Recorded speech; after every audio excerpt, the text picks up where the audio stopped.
Olá, boa noite. Depois de reunião de líderes com o presidente da Câmara, Arthur Lira, o Congresso decide adiar sessão para analisar vetos de Lula. Relatório da Anistia Internacional sobre Direitos Humanos mostra que polícia de 3 estados brasileiros matou quase 400 pessoas em 3 meses. E você vai ver também. ANAC e Ministério de Portos e Aeroportos vão investigar morte de cachorro em voo da Gol. E o Rede TV News explica quais são os cuidados, direitos e deveres no transporte de animais. Influencers são presas por divulgar vapes com óleo de maconha. A droga vinha dos Estados Unidos e entrava no Brasil pelo Paraguai. Agora, no Rede TV News.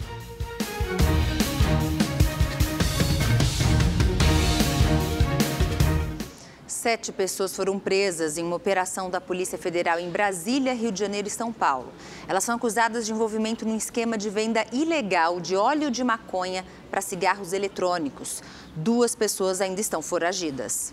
A operação contra um esquema de tráfico de drogas prendeu em Nova Iguaçu, na Baixada Fluminense, um estudante de engenharia da computação de 25 anos. Ele comandava um site que comercializava óleo à base de maconha. Ele era responsável pela exposição, venda e direcionamento para a entrega em todo o país.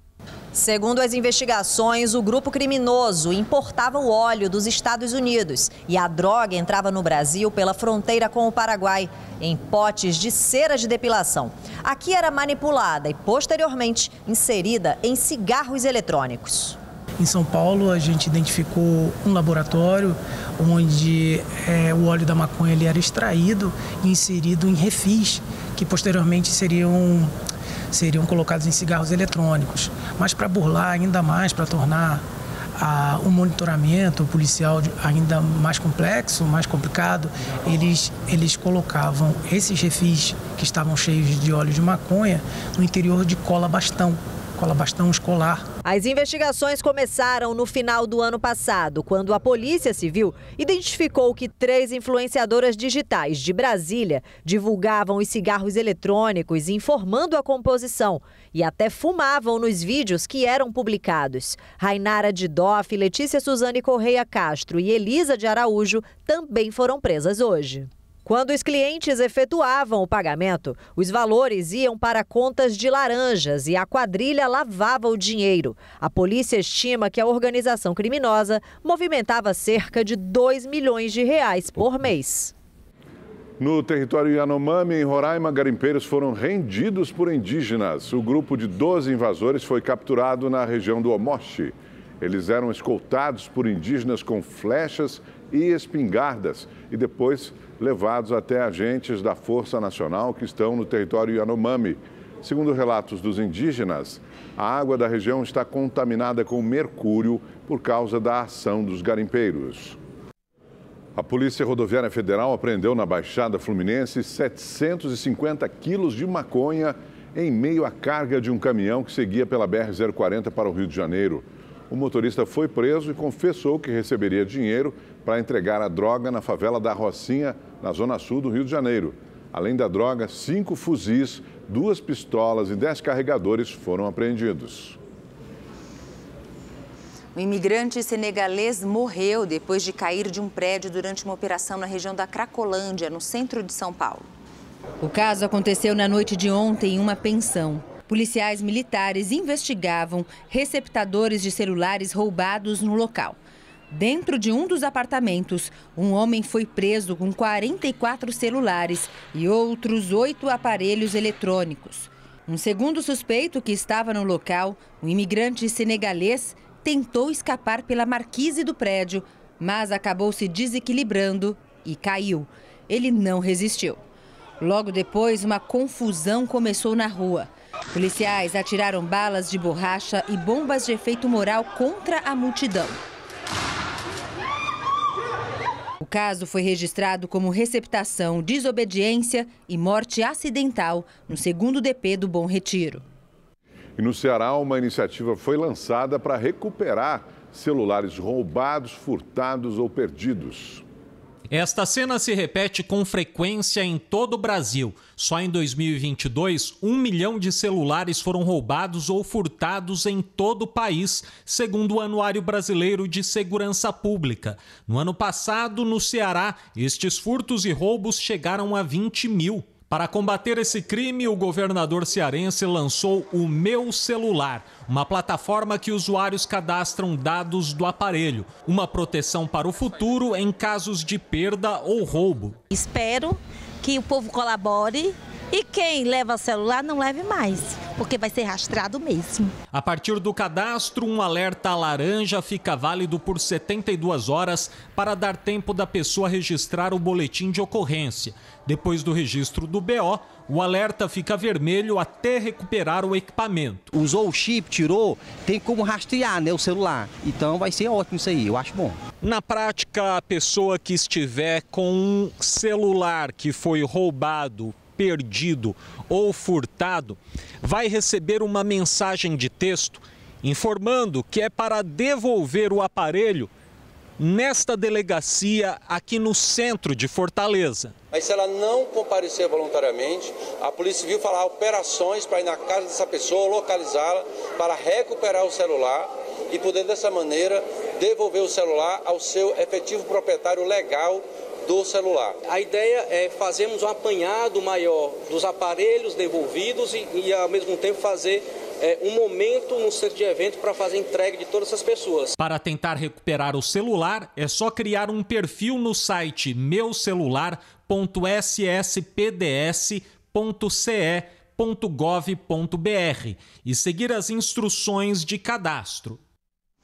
O ministro Alexandre de Moraes atendeu ao pedido do Procurador-Geral da República, Paulo Gonet, e autorizou a Polícia Federal a aprofundar as investigações no caso dos cartões de vacina contra a Covid-19 do ex-presidente Jair Bolsonaro e outras 16 pessoas. Foram autorizadas perícias e a produção de laudos dos celulares apreendidos com o ex-ajudante de ordens de Bolsonaro, Mauro Cid. O advogado do ex-presidente, Fábio Van Garten, disse que a Procuradoria-Geral da República atua de maneira correta ao solicitar novas informações, mas classificou a investigação como um absurdo. Alexandre de Moraes também concluiu que o ex-presidente não cometeu irregularidades ao se hospedar na Embaixada da Hungria em Brasília. Segundo o ministro, não há elementos que indiquem que Bolsonaro procurava asilo diplomático depois de ter o passaporte apreendido e ver aliados políticos serem presos. A defesa do ex-presidente reafirmou que ele sempre colaborou com as investigações.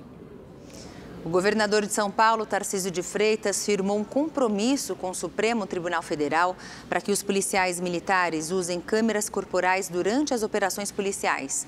O acordo foi firmado em uma ação movida pela Defensoria Pública, que está sob a relatoria do ministro Luiz Roberto Barroso, e pedia que o STF obrigasse a Polícia Militar a usar os equipamentos. O pedido da Defensoria Pública acontece depois da Operação Verão, que deixou 56 mortos na Baixada Santista entre fevereiro e março deste ano. Foi preso hoje o suspeito de matar o policial civil Paulo Henrique da Silva, de 45 anos. O investigador do DENARC foi baleado durante um assalto na Zona Oeste de São Paulo em fevereiro deste ano. Ao vivo, o repórter David Diogo traz as informações para a gente. Boa noite para você, David. Como é que foi essa prisão? Boa noite, Augusto, Gabi e a todos que nos acompanham. Gustavo Nunes da Silva, de 28 anos, foi preso em uma comunidade da Zona Norte de São Paulo. A mulher dele e outros 2 homens, também envolvidos no crime, estão detidos. A prisão ocorreu durante a manhã de hoje. Eles já prestaram depoimento à polícia, já passaram pela audiência de custódia e agora a polícia aguarda a decisão da Justiça. O delegado do caso pediu a prisão temporária para que eles possam cumprir aí durante as investigações. Com os criminosos foram apreendidas 6 motos roubadas, além de revólveres, munições, ferramentas, computadores e maquininhas de cartão. O policial civil Paulo Henrique da Silva, de 45 anos, morreu baleado durante um assalto no dia 6 de fevereiro na rua Barão do Bananal, no bairro da Pompeia. Imagens de câmeras de segurança registraram o momento do assalto, o bandido conversando com o Paulo e em seguida anunciou o assalto. A esposa do investigador chega, a vítima e o ladrão saem das motos. Os dois entram aí em luta corporal e o investigador acaba levando um tiro. O criminoso pega a arma do investigador e foge em seguida. Devido aos ferimentos aí, o policial não resistiu. A arma do policial foi encontrada no estado de Minas Gerais. Gabi? Obrigado, David. Obrigada. E uma intensa troca de tiros entre criminosos nesta madrugada assustou moradores do Morro dos Macacos, na zona norte do Rio de Janeiro. Veja só, eles registraram tudo trancados em casa. A Polícia Militar informou que reforçou o policiamento por lá para evitar a movimentação de criminosos envolvidos numa disputa territorial na comunidade. Ninguém ficou ferido. A polícia procura por um menino de 5 anos sequestrado pela própria mãe no litoral de São Paulo. Ela não tinha a guarda do filho. Câmeras de segurança registraram o crime. Manuela Xavier dos Santos, de 40 anos, aparece nas imagens saindo de um carro vermelho. Ela corre em direção ao filho, que ia para a escola com a avó paterna. Segundo o boletim de ocorrência, ela empurra a idosa e arrasta o garoto pelo braço.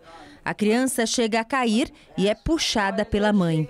A avó do menino tenta alcançá-los, mas a suspeita coloca o filho no carro e foge. Segundo a polícia, o pai cuida do garoto há 3 anos e recentemente obteve a guarda do filho com uma tutela de urgência. Há registros de agressão e ameaça entre os pais do menino. A família do pai afirma que a mulher ameaçava sequestrar o filho desde o fim do ano passado e dizia que fugiria com ele para Aracaju. A Polícia Civil de São Paulo prendeu o 3º suspeito de envolvimento no assassinato de um médico em São Bernardo do Campo, no ABC Paulista. O caso aconteceu na última sexta-feira. Ele foi encontrado morto dentro de casa com as mãos amarradas e com uma corda no pescoço. O 3º suspeito detido nega a participação no crime. Os outros 2 presos já confessaram a participação na morte do médico. E depois que o governo de São Paulo confirmou o uso da inteligência artificial para a produção de conteúdos das aulas digitais no estado, a categoria tem debatido sobre o uso do recurso na educação. O que hoje é feito por um grupo de 90 profissionais terá o apoio da tecnologia a partir do 2º semestre. Segundo a Secretaria Estadual de Educação, a ferramenta vai revisar e atualizar os slides usados nos anos finais do ensino fundamental e nos 3 anos do ensino médio. O projeto piloto terá como base o material didático já produzido pelos professores. A produção de materiais didáticos, a produção de materiais digitais, de aulas, o que seja, ela precisa partir do docente, é o professor, é a professora quem sabe as dificuldades dos estudantes, o estado, né, daquela rede escolar, no caso da rede do estado de São Paulo, que sabe todas as questões relacionadas à aprendizagem, as necessidades específicas de um grupo, as necessidades específicas de um conteúdo. O Sindicato dos Professores do Ensino Oficial do Estado de São Paulo protocolou uma representação junto ao Ministério Público contra a iniciativa e avalia que a tecnologia é uma ferramenta auxiliar no processo educativo, mas não pode substituir o trabalho do professor. Não podemos aceitar, né, que a inteligência artificial ela seja utilizada na escola como fim. Ela tem que ser um meio. Porque a gente também não pode negar o avanço e a revolução tecnológica. O que nós não podemos aceitar, né, é que se substitua, né, os professores. O governador de São Paulo, Tarcísio de Freitas, afirmou na última semana que a iniciativa não diminui a importância do professor. A gente não pode deixar de usar a tecnologia por preconceito, por qualquer razão. Obviamente tem que usar a tecnologia com parcimônia. A responsabilidade de estar dentro de sala de aula é do professor não ser. Quem trabalha com a educação avalia que é preciso dialogar com a comunidade acadêmica para encontrar a melhor forma de usar a tecnologia a favor da educação. O ideal mesmo seria que o docente tivesse na primeira etapa desse processo, que o docente desse os comandos para essas inteligências artificiais elaborarem um conteúdo, mas se não é o que vai acontecer, a gente precisa reforçar a análise técnica, reforçar de fato a análise daquilo que está sendo elaborado, a revisão daquilo que está sendo elaborado. E vamos ver agora a previsão do tempo para essa quinta-feira, para todo o Brasil, com o Igor Silveira. Boa noite para você, Igor. O que você destaca para a gente? Boa noite, Augusto. Boa noite, Gabi. Boa noite para você que está em casa. Pois é, olha, ainda tem previsão de chuva forte em toda essa área que a gente vê mais escura da região norte. Em alguns pontos, ela pode vir acompanhada de trovoadas e ventania. Já no nordeste, a chuva mais forte e volumosa se concentra principalmente no Maranhão. No litoral, o sol até aparece, mas em alguns pontos chove em áreas isoladas. No litoral da Bahia também chove forte por lá. Agora, no sudeste, tempo abafado e com previsão de chuva isolada. Olha, a máxima pode chegar aos 27 graus no Rio de Janeiro, 31 em Belo Horizonte e 32 graus em Vitória, no Espírito Santo. Em São Paulo, por causa da passagem de uma frente fria bem rápida, a temperatura cai. Olha, a máxima não passa dos 25 graus amanhã e tem previsão de chuva e depois sobe para 29 graus e no sábado 32 graus. No sul do país, um sistema de baixa pressão ainda mantém um tempo instável no Paraná, em Santa Catarina e em boa parte do Rio Grande do Sul e por isso tem previsão de chuva. E agora, por causa da onda de calor, o tempo continua seco, então atenção para a baixa umidade relativa do ar. Olha, em Cuiabá, por exemplo, a máxima amanhã pode chegar aos 37 graus, viu? É muito calor. Boa noite para você, Amanda, Gabi, Augusto. Obrigada. Boa noite, Igor. A Justiça suspendeu a concessão do trem Intercidades, que deve conectar São Paulo à cidade de Campinas, no interior do estado. A decisão foi tomada após um pedido do Sindicato dos Trabalhadores em Empresas Ferroviárias de São Paulo, que apontou irregularidades no edital, falta de detalhamento dos custos e dos serviços contratados. Está proibida a assinatura do contrato entre o governo do estado e a concessionária responsável pela obra, até que sejam apresentadas mais informações do projeto. O governo paulista disse que vai recorrer da decisão e que a Secretaria de Parcerias em Investimentos vai responder a todos os questionamentos. O Conselho de Ética abriu processo disciplinar contra o deputado federal Glauber Braga, do PSOL do Rio de Janeiro. Na semana passada, ele expulsou um blogueiro da Câmara dos Deputados. Os integrantes do Conselho também voltaram a analisar a prisão do deputado Chiquinho Brazão. A representação contra Glauber Braga foi feita pelo Partido Novo. A legenda pediu a cassação do parlamentar por quebra de decoro. Na semana passada, o deputado discutiu com o blogueiro do MBL, Gabriel Costenaro. Houve até empurrões e chutes quando o blogueiro era expulso pelo deputado.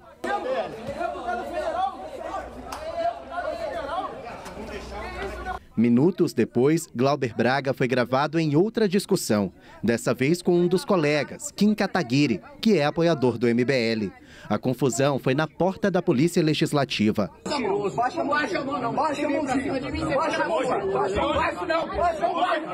Aos membros do Conselho, Glauber Braga disse que não estava arrependido e que a atitude foi uma resposta à perseguição que vem sofrendo do blogueiro. Não me orgulho daquilo que fiz e não me arrependo. A minha ação é da proporcionalidade. E posso dizer a Vossa Excelência que, frente a tudo o que esse marginal fez, não chegou a ser proporcional à atitude realizada pelo nosso mandato. 3 deputados foram sorteados para a relatoria do processo no Conselho de Ética, 2 do PL e 1 do PSD. Durante o sorteio, Glauber Braga pediu a exclusão do nome dos parlamentares do PL. A justificativa é que não haveria isenção, pois a legenda já havia anunciado publicamente o desejo de pedir a cassação do mandato do deputado. O presidente do Conselho rejeitou o pedido. Glauber Braga disse que vai apresentar um documento formal pedindo a suspeição de membros do PL no caso. O Conselho de Ética também voltou a analisar a prisão de Chiquinho Brazão. Ele é acusado de ser um dos mandantes do assassinato da vereadora Marielle Franco. O Conselho tenta escolher um relator há 2 semanas, mas até agora todos os parlamentares sorteados preferiram não assumir o caso. A escolha será divulgada ainda esta semana. Brazão foi ouvido por videoconferência e, mais uma vez, alegou inocência. Ao final de tudo isso, eu provando e provarei a minha inocência, que pudesse, aqueles que eu já ouvi em outros momentos aqui, se retratar futuramente em relação à minha família. Porque meus filhos, meus netos, meus irmãos, todos com certeza estão sofrendo muito devido à opinião popular. Um motorista que dirigia a mais de 200 km por hora e provocou um acidente com morte em Belo Horizonte foi indiciado pela Polícia Civil por homicídio doloso, quando há a intenção de matar. Rodrigo Rodrigues Andrade Chiatti vai responder também por embriaguez ao volante. Ele passou cerca de 4 horas em uma boate antes do acidente. Depois saiu com um amigo e passageiro do veículo, Kaique Pelegrino Tavares, de 32 anos. No momento da batida, Kaique foi arremessado para fora do carro e morreu. Nós tivemos acesso à comanda dele nesse clube noturno. Tudo leva a crer que ele já vinha ingerindo bastante bebida alcoólica antes do acidente. As investigações comprovaram que o empresário dirigia pelo menos 200 km por hora numa avenida aqui de Belo Horizonte, onde o limite de velocidade é 60. A polícia confirmou também que ele teve a carteira de habilitação cassada em 2012, após uma infração gravíssima, e foi flagrado 4 vezes sem o documento. No começo deste mês, Rodrigo, que está solto e usa tornozeleira eletrônica, conseguiu tirar uma nova habilitação. Mas a Polícia Civil vai pedir a cassação do direito de dirigir e a prisão preventiva. As penas podem chegar a 24 anos de detenção. Um indivíduo que coloca 200 km por hora num veículo, a gente pode fazer uma analogia. É o mesmo do que um bandido com um fuzil que vai praticar os seus assaltos, porque ele não utiliza o veículo dele como um meio de locomoção, como todos nós, cidadãos de bens, o fazemos. Ele utiliza esse veículo com uma verdadeira arma. Em outro caso, um motorista de 23 anos também provocou um acidente ao dirigir embriagado. O jovem foi indiciado por homicídio culposo, sem intenção de matar. Ele perdeu o controle do veículo ao tentar fazer uma ultrapassagem a 80 km por hora na região da Pampulha, na capital mineira. 2 passageiros de 22 e 23 anos foram lançados para fora do veículo e morreram. Todos eles estavam comemorando o aniversário, inclusive de uma das vítimas. Ingeriram bebidas alcoólicas em 2 bares distintos, um perto do outro, só atravessaram a avenida a pé. E, infelizmente, quando foram embora, aconteceu esse acidente. O relatório da Anistia Internacional sobre os Direitos Humanos, divulgado hoje, mostra uma situação preocupante no Brasil. O documento analisou 155 países e destacou que as crianças e os jovens estão entre os mais afetados pelas ações policiais. Um dos países mais desiguais do mundo. Um lugar especialmente difícil para negros, mulheres e população LGBTQIA+, sendo pelo 14º ano seguido a nação que mais mata pessoas trans. É dessa forma que o Brasil é descrito no relatório O Estado dos Direitos Humanos no Mundo, da Anistia Internacional. A brutalidade policial foi um dos temas mais explorados no documento. Em um período de 3 meses, as polícias dos estados de São Paulo, Rio de Janeiro e Bahia mataram quase 400 pessoas em operações. O relatório condena a falta de ações para conter a violência da polícia. E não há nenhuma responsabilização e não há nenhuma política em curso que coloque um freio nessa situação tão grave.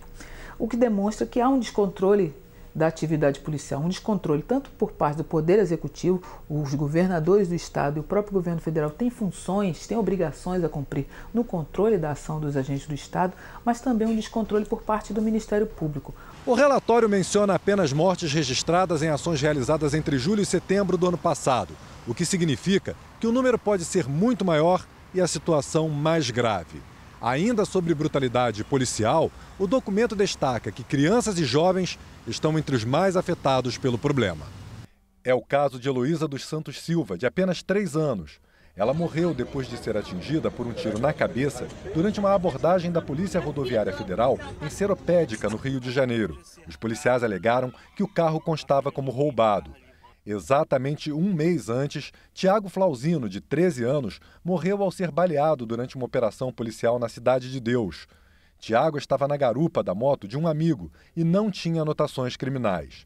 O relatório também aponta que, em outubro, os 120 mil moradores do Complexo da Maré foram afetados por 6 dias de ações policiais. 3 mil consultas médicas deixaram de acontecer e 17 mil estudantes ficaram sem aulas. A brutalidade policial tem como principal alvo jovens, não é? E é preciso dizer que não são quaisquer jovens, são jovens negros, indígenas, de favela e periferia, até dos territórios indígenas. O que a gente vê é que o racismo tem sido um motor importante na violação de direitos humanos. O Congresso decidiu adiar a análise dos vetos do presidente Lula aos projetos aprovados pelos parlamentares. 32 vetos estão na pauta e, entre eles, temas importantes para a meta fiscal do governo. O repórter Marcos Amoroso acompanhou toda a movimentação dos parlamentares nesta quarta-feira em cima desse tema. Marcos, boa noite para você. O adiamento foi decidido de última hora e depois aí de muita articulação dos governistas, não é mesmo?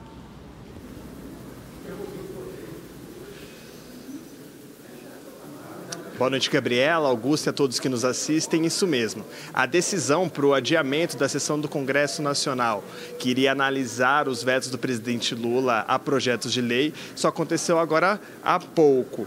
Essa sessão foi adiada para a semana dos dias 7 a 9 de maio, mas sem uma data ainda definida.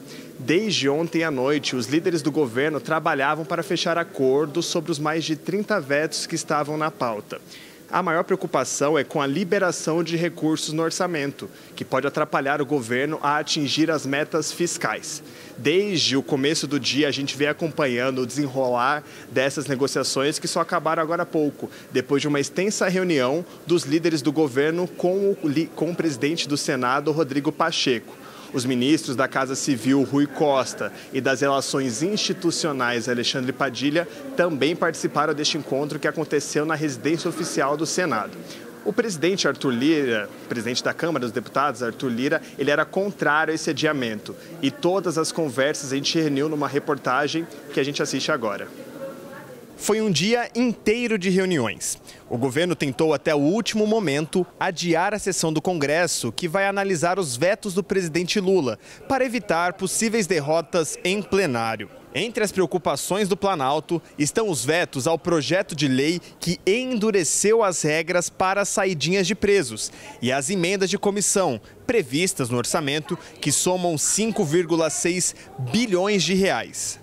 O pedido de adiamento não foi novidade. A análise de mais de 30 vetos estava marcada originalmente para a semana passada, mas o governo conseguiu transferir para esta quarta. Agora, quer passar para o dia 8 de maio. Se um assunto não houve mudanças durante 2 ou 3 semanas já de adiamento, não quer dizer que ele vai ter daqui a mais 2 semanas. Nós só vamos diminuir o tempo para que o governo possa se organizar com relação às pautas que virão, as necessidades que precisarão. A minha preocupação é que, por falta de iniciativa, de reuniões e de tentativas de acordos, essas matérias não sejam encaminhadas, os vetos não sejam apreciados, tanto da LDO, quanto do orçamento, quanto de todos os outros projetos. Na mesa de negociações, o governo tenta encontrar alternativas para garantir recursos e evitar o impacto no orçamento. A principal proposta é pagar 3 bilhões e 600 milhões de reais em emendas.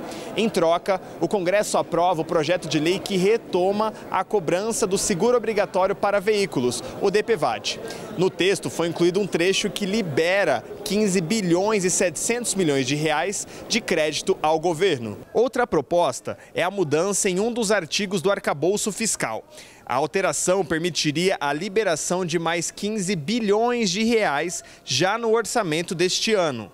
Tem uma reivindicação do parlamento para derrubar esse trecho do veto. Para derrubar esse trecho do veto é necessário a margem do arcabouço fiscal, do artigo 14 do arcabouço fiscal, de 15 bilhões. Né? Então, uma situação é diretamente vinculada à segunda. Estudo revela que casos de câncer de próstata devem dobrar até 2040 e podem chegar a 2 milhões e 900 mil por ano. O Álvaro tem 62 anos e há 5 meses descobriu um câncer de próstata no estágio inicial. O câncer vai ser completamente tirado porque ele está encapsulado, está dentro da próstata, não saiu, ele não foi para a corrente sanguínea, não gerou metástases. Ele não gerou nenhum tipo de risco maior para a minha saúde. ou para minha vida. Dados do Instituto Nacional do Câncer revelam que no Brasil, um homem morre a cada 38 minutos devido ao câncer de próstata, tipo de doença que representa quase 30% dos casos oncológicos nos homens. A idade é considerada um fator de risco importante, já que a incidência é maior em pessoas com mais de 60 anos. Se o paciente fuma, tem histórico de câncer na família, sobrepeso ou obesidade, então, o alerta é dobrado. Pode dar dificuldade para urinar, pode aumentar a frequência urinária, fazer a gente acordar à noite, mas isso, como eu disse, só no estágio mais avançado, que pode levar até sangramento na urina.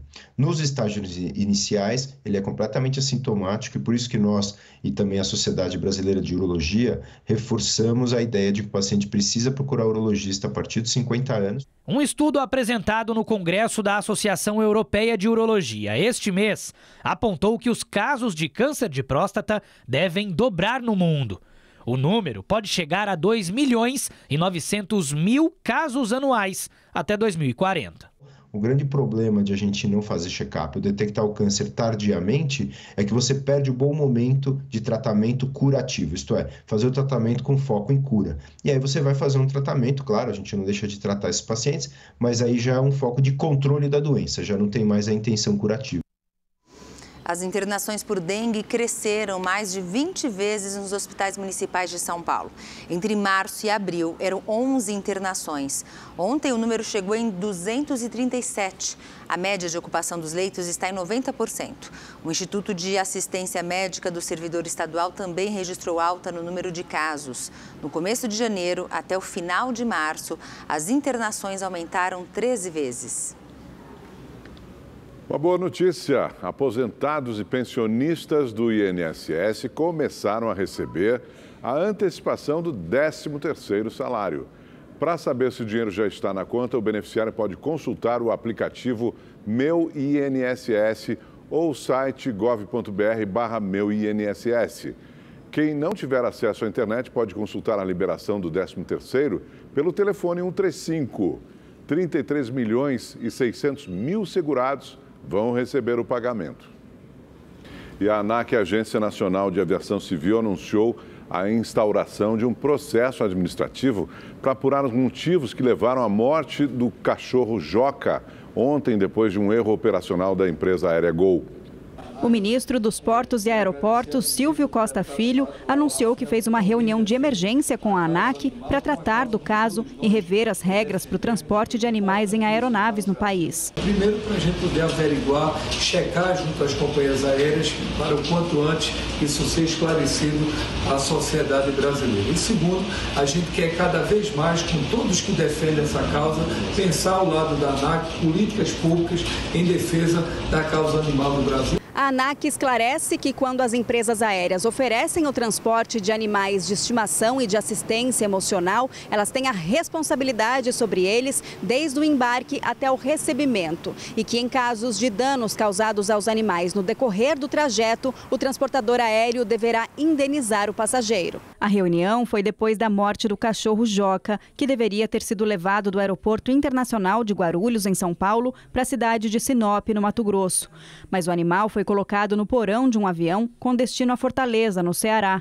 Depois do erro, o cão foi encaminhado de volta a Guarulhos, onde o tutor já encontrou o animal sem vida. O Golden Joca, de 5 anos, tinha atestado do veterinário para fazer uma viagem de 2 horas e meia, tempo que levaria no trajeto correto a Sinop, mas ficou por quase 8 horas no avião, entre ida e volta.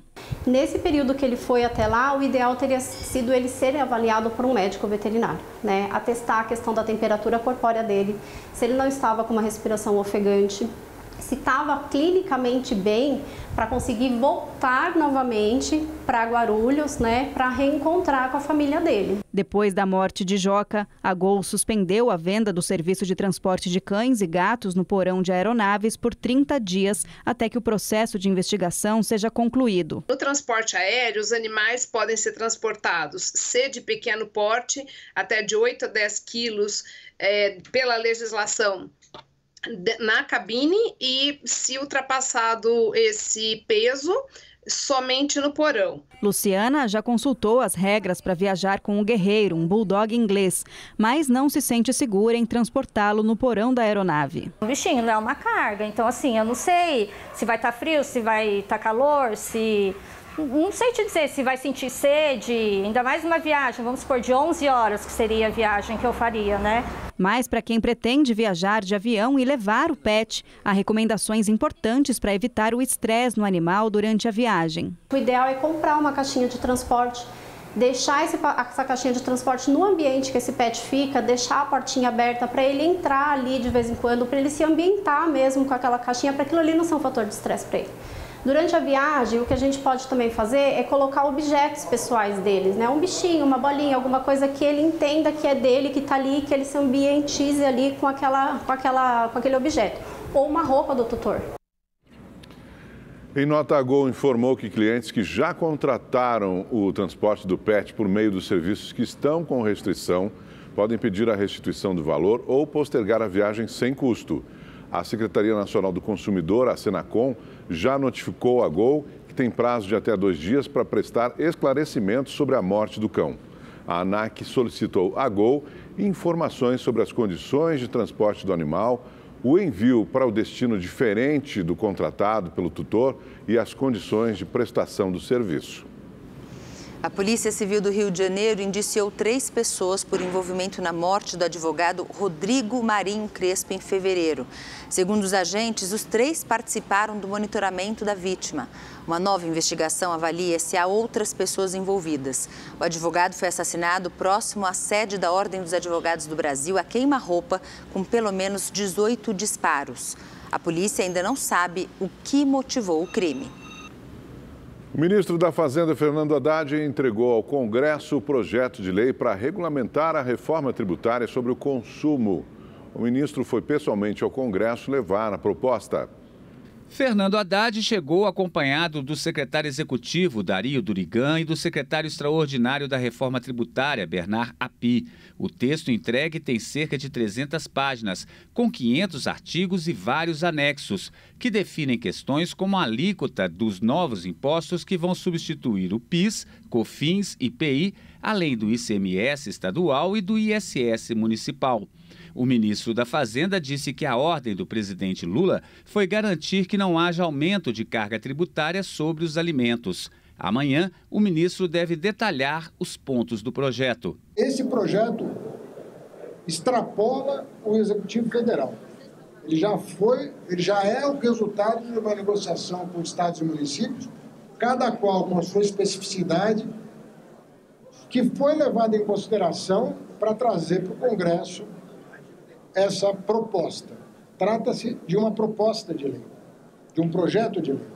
Obviamente que agora é o tempo da Câmara, ouvir a sociedade, ouvir os segmentos e, eventualmente, propor ajustes.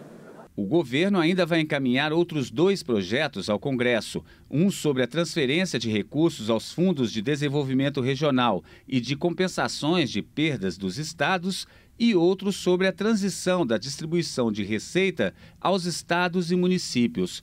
Após a entrega ao presidente da Câmara, Haddad também foi pessoalmente à residência oficial do Senado apresentar a proposta. Mesmo sendo um ano eleitoral, nós teremos todo o compromisso para ainda esse ano, assim como fizemos com a emenda constitucional no ano passado, entregarmos para a sociedade brasileira essa lei aprovada para poder termos, enfim, uma reforma tributária no nosso país com um sistema de arrecadação mais justo, mais igual, menos burocratizado. E o Rede TV News desta quarta-feira fica por aqui. Obrigado pela sua companhia. Uma ótima noite. Boa noite e até amanhã.